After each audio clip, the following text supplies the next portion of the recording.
All right, so as I was saying, the LessWrong posts, shall we jump into those? Absolutely. How to convince me that 2 plus 2 equals 3.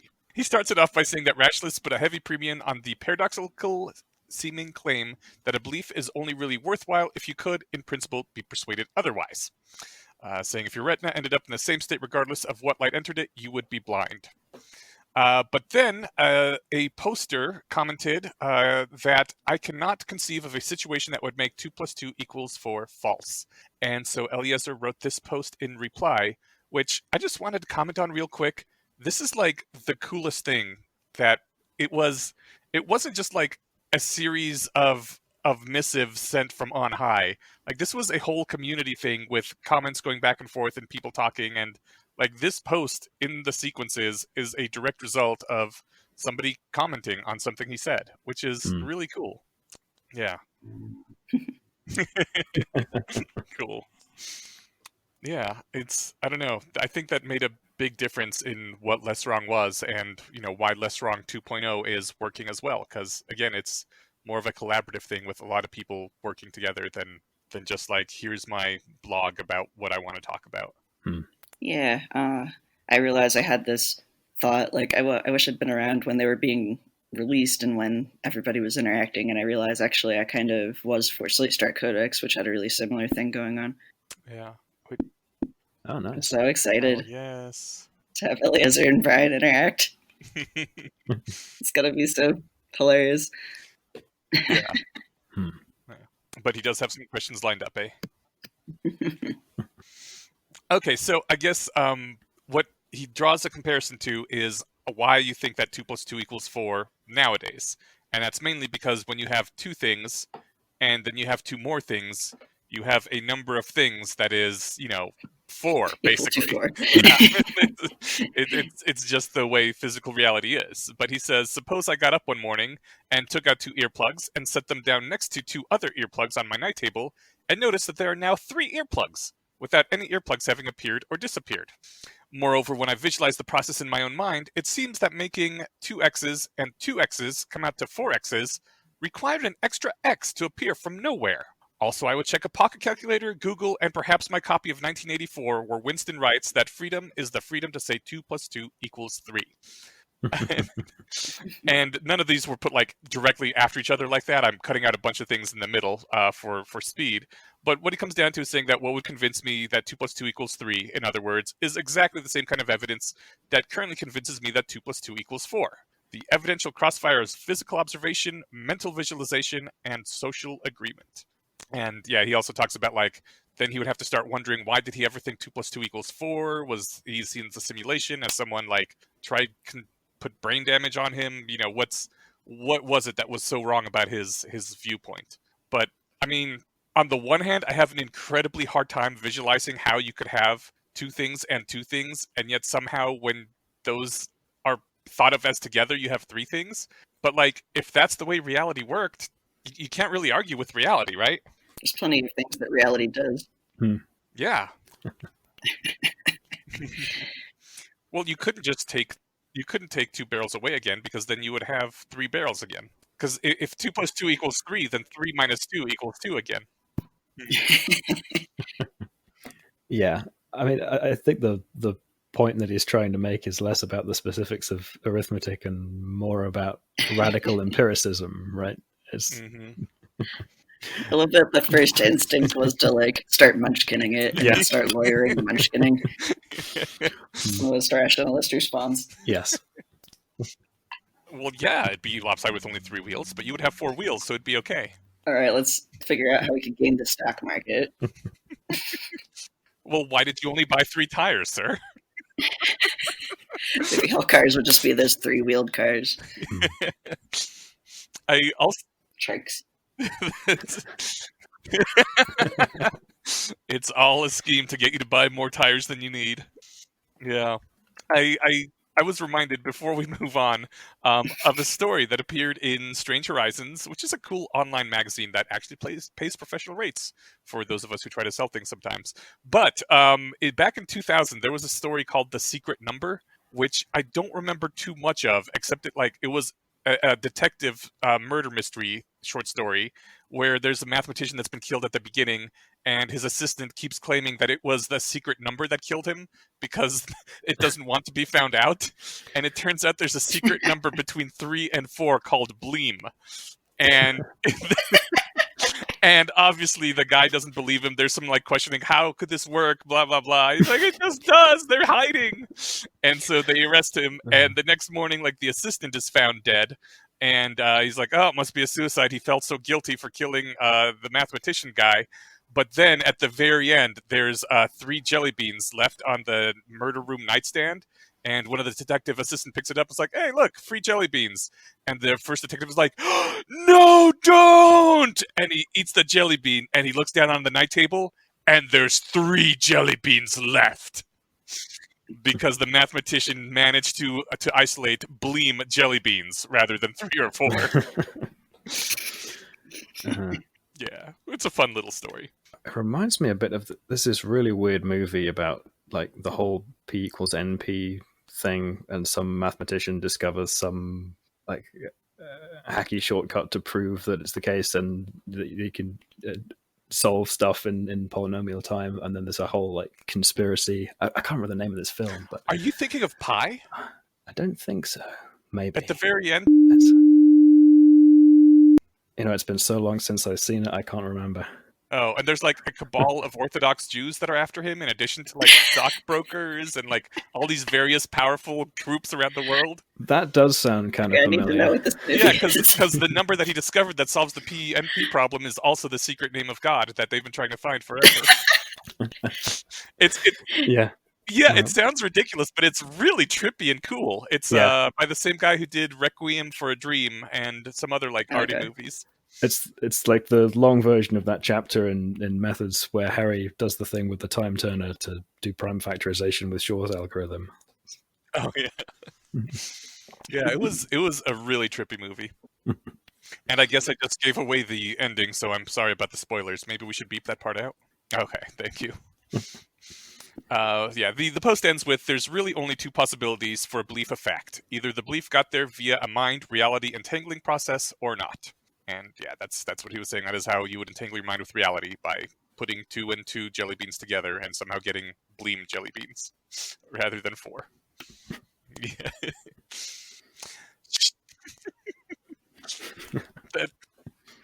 Well, not everything has to have a beautiful segue, right? Sometimes we can just be like, and now let's move on to the next post. It's so enjoyable watching him create them. That's true.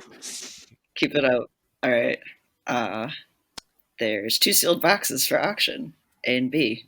Only one contains a valuable diamond, and there are all manner of signs and portents indicating whether a box contains a diamond, but I have no sign which I know to be perfectly reliable. There's a blue stamp on one box, and etc. There's some things. Now suppose there's a clever arguer holding a sheet of paper, and they say to the owners of box A and B, bid for my services, and whoever wins my services, I shall argue that their box contains the diamond, so that the box will receive a higher price. And they do that. Yeah. And the box owners bid, and box owner B wins, bids higher, so he wins. And then the organizer, the arguer rather, starts organizing thoughts. And he says, first thing he does is write, and therefore box B contains the diamond, at the bottom of the paper. And then at the top, he starts writing in all the many factual evidences for why that is. Because there's many signs of importance that, point to one blue box stamp. or the other. Yeah, blue stamp. Shiny. Exactly. Lawyers, man. Yeah, but of key importance is that the clever arguer ignores all the ones that might argue in favor of box A, and only writes down the ones that would argue in favor of box B. And Eliezer, yes, exactly. And Eliezer asks us to imagine a collection of worlds where there is some objective frequency when either box A or box B contains the diamond. If you happen to be an English speaker, you might think that the ink that's on that paper somehow meant that box B contained the diamond. But within the subset of worlds where the ink says box B contains the diamond, there's already a percentage of worlds where actually box A contains the diamond, and that does not change regardless of what's written on the blank lines above. The arguments on the blank line above are not in any way entangled with what's actually in the box. And he contrasts this to someone who's genuinely curious and first writes down all the distinguishing signs of both boxes on the paper, and then applies their knowledge of probability, and at the bottom says, therefore estimate an 85% probability that box B contains the diamond. Since that one actually has a chain of cause and effect that causes the ink at the bottom of the paper to say 85%, it is entangled with the evidence, and so it will accurately reflect the worlds rather than not being entangled with the evidence at all. This is hard to summarize. Yes. But your effectiveness as a rationalist is determined by whichever algorithm actually writes the bottom line of your thoughts. Yeah. Is sort of the summary of it. Yeah. And this post has become pretty famous. Go ahead, sorry. Yeah, all right. But you do... Arya, get out of here. Sorry, my dog just in here. But the thing is, like, you... I thought you were talking to Steven. No. Get out of here, Steven, with your logic and words. No, sorry. No, I guess the thing is, like, you do have some evidence. There's conclusions you can draw, but the important part is, like, even if the conclusion is similar for both pieces of paper, like with one of them, the conclusion was written down beforehand, so none of the evidence really matters at all, and that makes a big difference. Like, did you write your bottom line after considering all the evidence, or did you come to it first and then are looking for ways to justify it? Yeah. This is why it is an excellent idea to publish your planned methods of analysis in advance when doing scientific research. Yeah, pre-registering your hypothesis. Exactly. Pre-registration. Something we really don't do enough of in academic publishing, but like we have this exact same issue, right? Where we kind of loosely formulate some hypotheses, gather a bunch of data, and then, the statistical test is definitely the most applicable to my data because of reasons. Oh. I had gotten the impression that lately it'd become a much more common to do the pre-registering. Is it still not common enough? Well, so there are specific disciplines, mostly medical contexts for medical trials, where it's much more rigorously enforced. But there's a lot of subcultures within academia, different disciplines, and different norms apply in those different communities. So many still don't have a good norm of pre-registration. Oh. How do you feel about bioinformatics? Well, we have a problem, not even with... we have a problem with being able to reproduce our results, let alone pre-register them. I mean, there's a whole rabbit hole that is like another episode's worth of talking that I fear we should probably not go down to discuss academic publishing, because somebody restrain me. Maybe we can have that episode in the future date. Maybe at some point, yeah. So it's hard to even get reproductions in bioinformatics? Is that because biological systems are so complex, or what? Ironically, because computing systems are so complex, we don't have enough emphasis on sort of like reproducible build environments for our analyses, and not enough norms around publication of code and proper source management. It's a whole, like most bioinformaticians are trained as biologists and not as computer scientists or as software engineers. So a lot of good practice from sort of industry software engineering is not known to people working in bioinformatics. That sounds really frustrating.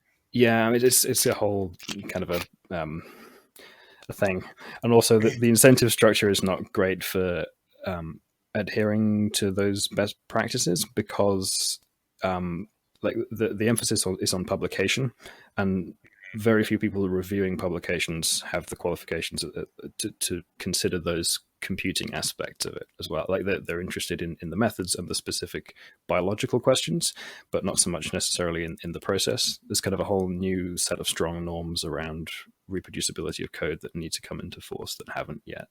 But it takes more time to do that, and that means it takes more time to publish, which means it doesn't get done. Yeah, because then you will perish since you did not publish enough. Yeah. Damn. Do you think does the new generation seem to be pushing more for that, or is this just a static problem? There's a few people who there's enough people who are aware that it's an issue, that it's starting to come up, But I think it'll take a while for people to adapt, right? People just need to know about the existence of these tools, and the norms around their use need to get stronger, which has to come from reviewers and publishers. And there's a whole process before the culture changes. But we'll get there. Yeah. We'll get there. With clinical research, it was having software that had to be FDA compliant or compliant with like all of the different regulatory. Yeah, that's a whole other challenge, regulatory compliance. Yeah, similar constraints. Alrighty, let's wrap up this post and then actually get into this stuff. Sure. Let's see, where were we? Oh yeah, he brought up the example. I guess Steven said there were some real life examples. Another one was if your car makes metallic squealing noises when you brake and you aren't willing to face up to the financial cost of getting your brakes replaced, you can decide to look for reasons why your car might not need fixing. And then he says, okay, this is really interesting. So I want to talk about this real quick. But the actual percentage of you that survive in Everett Branches or Tegmark worlds is determined by the algorithm that decided which conclusion you would seek arguments for. So obviously that's true, but there's a little aside within this, which I found really interesting. When I skipped, he says, but the actual percentage of you that survived in Everett Branches or Tegmark worlds, which we will take to describe your effectiveness as a rationalist, which I never noticed before when reading this, but which seems to me really huge. Is this like a good way to decide to describe someone's effectiveness as a rationalist? How many of the multi-worlds they survive in? It feels like that might be vulnerable to what professional poker players call resulting. Right? There's a similar difficulty in like evolution, right? So if you're only updating based on outcome and not based on method, then in harsh learning environments, you won't necessarily do as well compared to generous or gentle learning environments. Like the difference between chess and poker, right? Yeah, I mean, but you can't see the outcomes because you can't see other Everett Branches or Tegmark worlds. True, but isn't that what he's trying to do I here? think Like he jump is. back You're right. one level and tot up the number in which you survive. Yes, you are correct. He is looking at outcomes. Yes.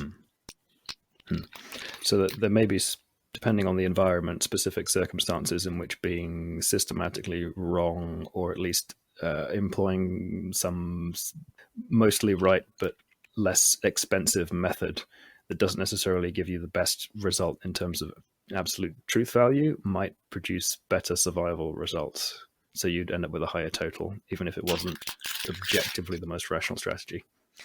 Okay, I think I see what Steven's saying, that this is an application for or a description of your effectiveness only in the case of whether brakes need replacing or not as like a general rule. Because like otherwise the most effective rationalist, in quotes, would be the one who never leaves the house because it's risky to go outside your door. Which I don't think was actually going to be an effective life for very many people at all, especially as we now all have, some experience with that over the last year. Yes, but I don't think it is not the most effective way to have a world. I think like you have to take some risk in order to. Okay, yeah. That's a similar kind of thing that produces like the origin of like perceptual biases, right? And it's a good heuristic shortcut for getting the answer efficiently and not not wasting too many resources. Yeah, you wouldn't like the optimization procedure is not optimizing for accuracy alone. It's optimizing for survival, which may require sacrificing some accuracy for energy efficiency. Yeah. And then there's also the question of, is your survival maximized by holding up inside? Probably not, because then society will not get to the point where it can overcome aging, and you're going to die of old age eventually. Whereas if you took some risks and went outside and helped society progress, maybe we could get to there. Yep, which would be a great segue to the episode if we were done with this. Well, that's where the distinction between Darwinian evolutionary processes of the normal kind and mimetic evolution exists, right? That's where evolution is myopic. It only is interested in what in the past produced successful results. It can't look forward and make adjustments based on models of what it think will happen. It's limited to its statistical summary of the past. Whereas mimetic replicators have got feedback loops, and they can model stuff and have that advantage. And that's why they took over the world. Yes. I was just watching this YouTube video of somebody who is programming cars to run around a track and using evolutionary algorithm to get one that could just drive around the track correctly, and just kept tagging that one, reproducing the one that got the furthest along the track, and it was hilarious to watch because there was hundreds of cars just spinning in circles, crashing into walls, and the one that would just by complete accident end up the furthest along the track would just reproduce that one. And then at the end they did get actually it only took a few generations before they got one that could drive around the track, but it was all they pointed out this is all completely by accident though. The algorithm doesn't know it's a car, it doesn't know what the car in the track represents, or that's one reason why evolution is very good at producing very lateral solutions though, because have you ever seen the analogous visualization of a learning to walk simulation? Because in that one, you get some really weird strategies to solve the problem of get this collection of points to a further distance, right? So there's one where it just makes a really tall thing and falls over. Yes, that's my favorite one. It's like, okay, I mean, you solve the problem, but that's not exactly walking. Or there was evolutionary circuit design where some evolutionary algorithm figured out how to make a clock without a loop, and it turned out to be exploiting some weird physical property of the chip that nobody had thought of making a clock out of before, because it just wouldn't occur to you. Yeah, I mean, we don't even have that good of a model of the weird physical properties of the chip, right? We just expect it to run as gates and don't think about, the slight magnetic fluctuations on it as bits flip. Yeah, we think of it as an abstraction and not as a physical system, and therefore miss the shortcut. Yeah. The Jace, real quick, the cars, were these small remote control cars, I'm assuming? No, it was a simulation of cars on a track. Oh, it was just a 2D basically drawing of a track and the cars, and there was something, I guess, bounding the... I'm not exactly sure how it was programmed, but the cars could move, and they could only move along the track, and the track was wavy. Okay, because at first I was visualizing actual old Oldsmobiles or something, just running into that walls. Would be awesome. If somebody programmed a bunch of self-driving cars to try to... Yeah. I mean, it would be a waste of vehicles, but it would be really fun to watch. Demolition one of those old Derby. Destruction Derby. Yeah. That would be awesome. Yeah. If I ever win the lottery, I want to just fund ridiculous things like that. I wonder if that would be worth it for Tesla to fund something like that, just as a sort of... I guess it already has enough name recognition right now. It wouldn't really help that much for publicity. Yeah. I mean, you might get some harsher selection pressure on the edge cases, right? Some weird stuff that wouldn't normally crop up in road situations. You might be able to improve the functioning in those edge cases from something like this. Oh, it would be really great if it was a whole heap of cars, and one of them learned to shortcut by bouncing off other cars and running them into walls. Just got really aggressive. Yeah. It's I got my passengers there safely. Yep. Everything else is on fire. We may have to okay, does anybody know Elon Musk's marketing person? Because Tesla, their motto is everything else is on fire. Honestly, isn't that kind of the thought behind the family Hummer? It became really popular in the US. Oh, yeah. It's bigger and bigger SUVs. Yeah. Brighter and brighter lights blind everybody else on the road. Till eventually you're running a tanker down the street. Yeah, it was ridiculous. Okay, so to finish up, when he was talking about the algorithm you're using, he says, in this case, the real algorithm is never repair anything expensive. If this is a good algorithm, fine. If this is a bad algorithm, oh well. The arguments you write afterwards above the bottom line will not change anything either way. He does say at the very end, as a caution, this is intended as a caution for your own thinking, not a fully general counterargument against conclusions you don't like. The world's cleverest arguer may point out that the sun is shining, and yet it is still probably daytime. So yeah, people often have a habit of saying like, oh well, you're just writing your bottom line first to dismiss arguments which may be good arguments after all. So remember that this is more for your own use. Do not be doing this in your own thinking and handicapping yourself. But do look out for other people who might be doing it to try to sell you something. Yeah. Yeah, I always thought this had interesting implications for investigative as opposed to adversarial legal systems. In what way? In trials, right? I mean, the normal practice is the adversarial court, at least in like descendants of the British legal system, where you've got two sides that advocate for either side, and then there's a few investigative legal systems. I think some of the Scandinavian countries follow an investigative approach where you don't have the sort of oppositional structure. It's more there is an inquiry into the events that took place, but the adversarial system has some merits from the perspective of potential perverse incentives. There's even like the American versus the British approach to the adversarial legal system has some interesting differences, because in the States, you guys have prosecutors and defense attorneys who are always on one side, always the prosecutor, always the defense. Over here, we have barristers. They swap. They do both. Oh, that would be an interesting change. Yep. Yep. And then it's always that. They always have that perspective on it. They're never on the other side of the table. So I mean, I like that. I kind of like that system because of, people do just do bottom lining and looking for things that'll support what they already believe. So having two people that have the bottom line of opposite bottom lines, I think will manage to get all the evidence out, but that's only assuming that they're both competent and interested in doing a good job. But yeah, that it does lead to problems where the people who are always prosecutors tend to form like good relationships with the police, and they will sometimes cover for the police, and the police will do them favors, and things end up not being very fair at all if they're in bed like that. Whereas if you have the barristers, then I'm assuming the relationships don't get as cozy. Is that the case? Well, there's a sort of slightly different set of cozy relationships, but it's less kind of tribally entrenched. It's a bit more.